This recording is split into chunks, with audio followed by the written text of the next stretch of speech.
গল্পের রাজপ্রাসাদে আজ শ্রুতিনাট্য, কৃষ্ণ জন্ম ও গোকুল লীলা।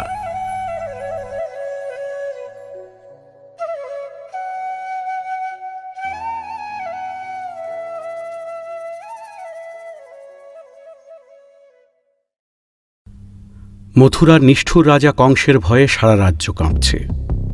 ভবিষ্যৎবাণী হয়েছে তার বোন দেবকীর অষ্টম সন্তানই হবে কংসের মৃত্যুর কারণ। আর তাই কংস বন্দী করে রাখল দেবকী ও বসুদেবকে মথুরার অন্ধকার কারাগারে। দেবকীর একে একে 6 সন্তান কংস হত্যা করল। সপ্তম সন্তান অলৌকিকভাবে গর্ভ থেকে যোগমায়ের কৃপায় স্থানান্তরিত হয়ে রোহিণীর গর্ভে জন্ম নিলেন বলরাম। অষ্টম সন্তান জন্ম নিলেন ঝড় বজ্রপাতের রাতে। সেই রাতেই জন্ম হল ভগবান শ্রীকৃষ্ণের।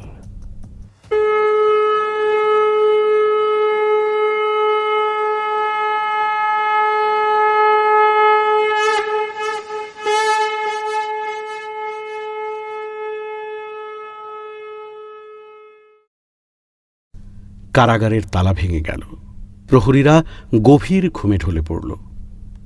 বসুদেব শিশুটিকে ঝুড়িতে মাথায় নিয়ে রওনা হলেন যমুনার পথে। উত্তাল যমুনা বসুদেবের পথ ছেড়ে দিল। সাপ শেষনাগ মাথার উপরে ছায়া ধরলেন বৃষ্টি থেকে কৃষ্ণকে রক্ষা করতে। অবশেষে গোকুলে পৌঁছে যশোদা নন্দর ঘরে রেখে এলেন কৃষ্ণকে, আর নিয়ে এলেন যশোদার কন্যা শিশু। কংস যখন শিশুটিকে মারতে গেল তখন কন্যা দেবীর রূপ ধরে ঘোষণা দিল, হে কংস, তোমার মৃত্যুর কারণ জন্ম নিয়েছে, তুমি তাকে আটকাতে পারবে না।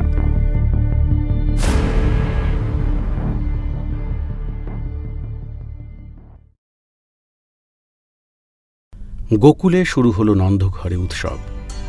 আনন্দে মাতল সবাই। কৃষ্ণ বড় হতে লাগলেন ধীরে ধীরে। খেলাধুলো, হাসি, আনন্দে ভরে গেল গোকুল।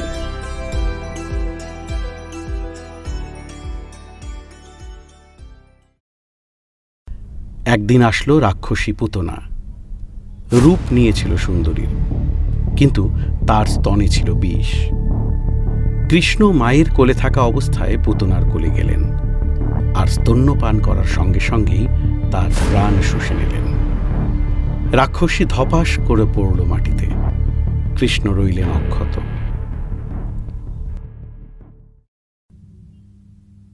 নন্দগ্রামে যখন ছোট কৃষ্ণ বড় হচ্ছেন তখন তার লীলার কোনো শেষ নেই। কখনো তিনি গোপাল হয়ে গরু চড়ান, কখনো বন্ধুদের সঙ্গে খেলাধুলো করেন, আবার কখনো মা যশোদার সঙ্গে দুষ্টুমি করে দুধ চুরি করেন। কিন্তু এই গল্পটি একটু ভিন্ন। এটি সেই সময়ের যখন যমুনা নদীতে এক ভয়ঙ্কর নাগ বাস করত। তার নাম কালীয়। কালীয় ছিল এক বিষধর নাগ, যার বিষে যমুনার জল কালো হয়ে গিয়েছিল। নদীর ধারে কোনো প্রাণী যেতে সাহস করত না। গোপালরা যখন যমুনার ধারে খেলতে যায় তখন তারা দেখে নদীর জল থেকে ধোঁয়া উঠছে, মাছেরা মরে ভেসে উঠছে। সবাই ভয়ে পিছিয়ে আসে, কিন্তু কৃষ্ণের চোখে সাহসের তৃপ্তি। কৃষ্ণ বলেন, এই নদী আমাদের, আমরা এখানে খেলব, স্নান করব, কোনো দানব আমাদের বাধা দিতে পারবে না। তিনি এক লাফে নদীতে ঝাঁপ দেন। কালীয় তখনই উঠে আসে, তার ফণা তুলে কৃষ্ণকে জড়িয়ে ধরে। গোপালরা চিৎকার করে, মা যশোদা কাঁদতে থাকেন, কিন্তু কৃষ্ণ শান্ত। হঠাৎ দেখা যায় কৃষ্ণ কালীয়ের ফণার উপর উঠে দাঁড়িয়েছেন। তিনি শুরু করেন এক অপূর্ব নৃত্য। তাঁর পদস্পর্শে কালীয়ের বিষ নিঃশেষ হয়ে যায়। নদীর জল আবার স্বচ্ছ হয়ে ওঠে। দেবতারা ফুল বর্ষণ করেন। কৃষ্ণের সখারা আনন্দে চিৎকার করে ওঠে। কালীয় তখন কৃষ্ণের কাছে ক্ষমা চায়, বলে, আমি ভুল করেছি, আমাকে ক্ষমা করুন। কৃষ্ণ বলেন, তুমি এই নদী ছেড়ে চলে যাও, অন্য কোথাও গিয়ে শান্তিতে বাস করো। কালীয় মাথা নত করে চলে যায়। যখন কৃষ্ণ নদী থেকে ফিরে আসেন তখন গোটা গ্রামে উৎসব শুরু হয়। সবাই তাকে বীর বলে অভিহিত করেন। মা যশোদা তাকে জড়িয়ে ধরে বলেন, তুমি শুধু আমার ছেলে নও, তুমি আমাদের রক্ষাকর্তা।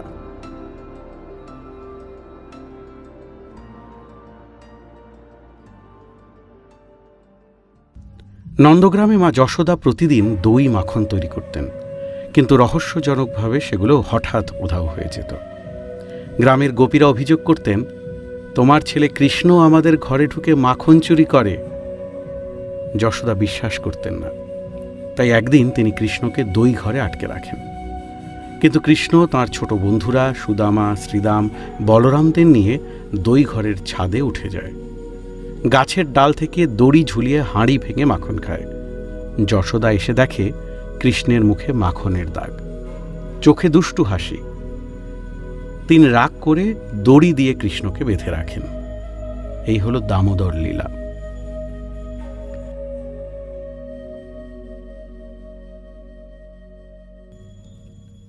প্রতিদিন সকালে কৃষ্ণ গরু চড়াতে যেতেন, গোপালদের সঙ্গে মাঠে খেলতেন, বাঁশি বাজাতেন। তার বাঁশির সুরে গরুগুলো শান্ত হয়ে যেত, পাখিরা থেমে যেত, এমনকি গোপীরা কাজ ফেলে ছুটে আসত। একদিন ইন্দ্রদেব রুষ্ট হয়ে গ্রামে প্রবল বৃষ্টি পাঠান। কৃষ্ণ তখন গোবর্ধন পর্বত তুলে ছাতা বানিয়ে সবাইকে আশ্রয় দেন। 7 দিন ধরে তিনি এক হাতে পর্বত ধরে রাখেন। শেষে ইন্দ্রদেব কৃষ্ণের শক্তি ও ভক্তি দেখে মাথা নত করেন। একবার গোপালরা খেলতে খেলতে কৃষ্ণকে জিজ্ঞেস করে, তুমি কি সত্যি সব জানো? কৃষ্ণ বলেন, তোমরা আমার মুখে দেখো। যশোদা তার মুখে মাটি খাওয়ার দাগ দেখে রাগ করেন, মুখ খুলতে বলেন। কৃষ্ণ মুখ খুললে যশোদা দেখেন তার মুখে গোটা বিশ্ব, সূর্য, চন্দ্র, গ্রহ, নদী, গাছ, মানুষ। যশোদা হতবাক হয়ে যান, কিন্তু কৃষ্ণ আবার তার ছোট্ট রূপে ফিরে আসেন।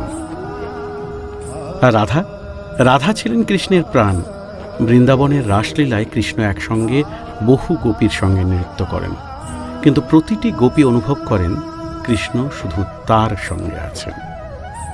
রাধার সঙ্গে কৃষ্ণের প্রেম ছিল আত্মিক, অলৌকিক। তাদের মিলন ছিল ভক্তির চূড়ান্ত রূপ।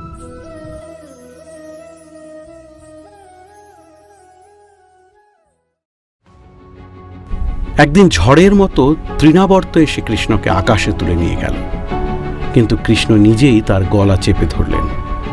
আকাশেই তার মৃত্যু হল। কৃষ্ণ নিরাপদে মাটিতে নেমে এলেন। কৃষ্ণের দুষ্টুমি ছিল অদ্ভুত, মধুর। তিনি বন্ধুদের নিয়ে ঘরে ঘরে ঢুকে মাখন চুরি করতেন। দই মাখনের হাঁড়ি ভেঙে হাসি আনন্দে ভরিয়ে দিতেন গোকুল। যশোদা মা রাগ করে তাকে বেঁধে ফেলতে চাইতেন, কিন্তু কৃষ্ণের চোখের চাহনিতে মায়ের সমস্ত রাগ গলে যেত। যখন কৃষ্ণ বড় হতে লাগলেন, বাঁশির সুরে মোহিত হলেন গোকুলের গোপীরা। সেই সুরে লুকিয়েছিল এক অপার্থিব প্রেম, এক অনন্ত ভক্তি। রাধা আর কৃষ্ণের প্রেম কেবল দেহের নয়, তা ছিল আত্মার মিলন, ভক্তি আর ঈশ্বর প্রেমের প্রতীক।